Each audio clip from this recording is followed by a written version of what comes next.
Hi there guys, it's Andy here from Stockdale and Lego in Cranbourne. Thanks again for tuning into our YouTube channel. Today we're going to be discussing time frames, and by that what I'm talking about is you've set your objective, okay, so you know when you want to be moved in by or relocated by. So what I want to talk through here is a very simple example that should hopefully give you a bit of perspective on when you should actually be getting the wheels in motion when it comes to getting your property on the marketplace, because it's a little bit longer than what you may think.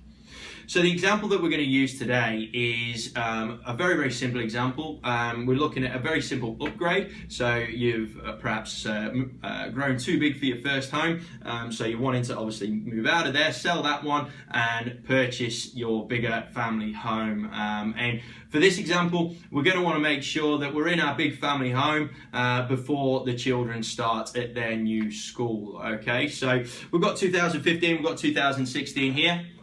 Okay, so we're going to suggest that we ideally want to be moved into our new home by February 2016. Okay, so and like I said, we'll work through the various parts of this process, and that'll give you a bit of an idea about how much time you want to spend getting your property sold and making this move happen.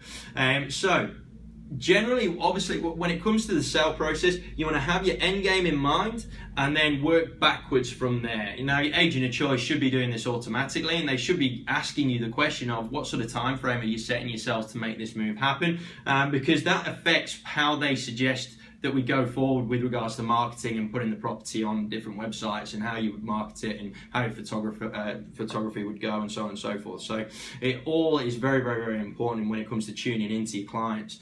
So let's say that you haven't found a property yet, so you've got to make sure that you set yourself enough time to find a property. You've got to make sure that there's enough time in there for clauses like finance clauses and building and pest inspections to be satisfied as well.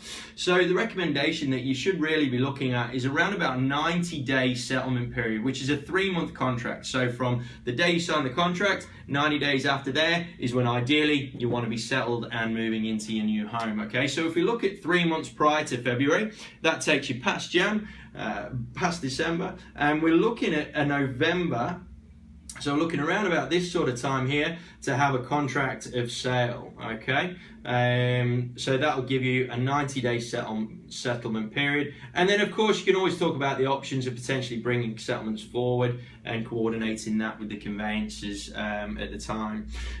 So November, December, January gives you that 3 months so that you're moving in at the start of February. Now, this is where what we talked about in one of our previous episodes comes into play a little bit more for you guys specifically. You're wanting to make sure that you're aware of average days on market in your suburb, because obviously you want to try and make sure, obviously you'd love to get it sold quicker than that, but you want to take the average days on market and as an indication as to how long your property is likely to be on the market for. So say hypothetically it's a 50-day average days on market, so 50 days from the start of November takes you past October and into the start of September. So really sort of first week of September you want to be on market. Now, moving back from there, obviously you have the daunting task of interviewing agents and getting some great, some bad and some indifferent ones. You also want to make sure that you've given yourself enough time to prep your home for sale, so making sure there's any lingering jobs, little sort of tasks that you need to do to tidy up the home, fix it up and make sure it's presented wonderfully, and always get your agent of choice's opinion on what it is that needs to be done around the home in order to present it as well as possible for the sale.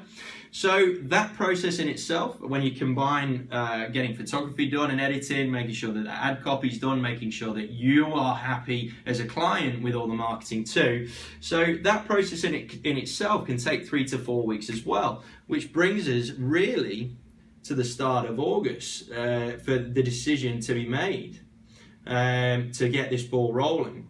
So just as a very simple example, we've gone from wanting to be settled and in by the start of Feb to having to start this process really at the beginning of August. So we're looking at a lot longer than what you may have originally thought when it comes to getting your property sold and on the market.